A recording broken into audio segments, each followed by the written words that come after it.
Hi, this is Simon and Ben from the Digital Spy Movies team, and we're going to talk you through Pacific Rim. So Ben, what did you think of the movie? I wanted to love it, but I can only say that I liked it.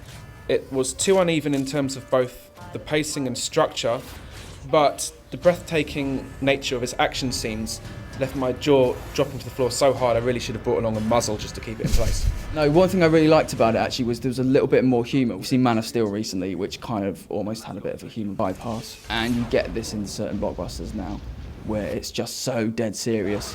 But this felt a little bit more playful, and you have Ron Perlman who's offering stuff, and we've got Charlie Day and Bern Gorman as well.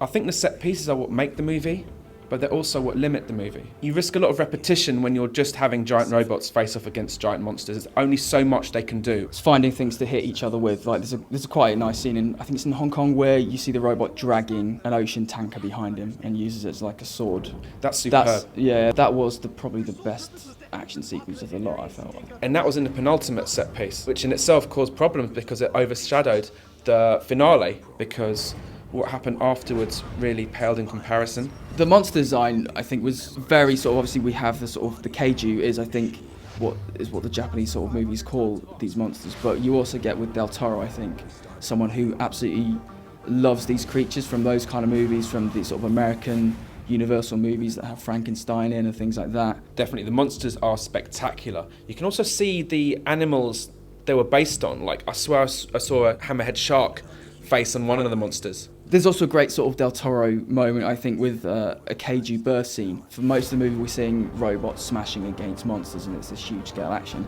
But here you've got this kind of giant lizard chasing sort of Charlie Day and Ron Perlman as well, and it brings the action down to ground level in a way which I think is needed in this film.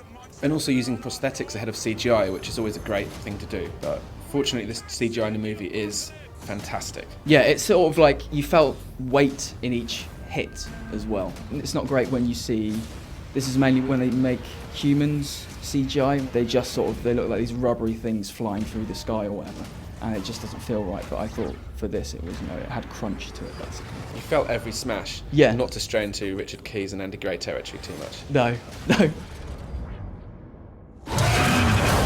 That's what we thought of Pacific Rim. It's out in cinemas now. Let us know what you thought of the film in the comments below.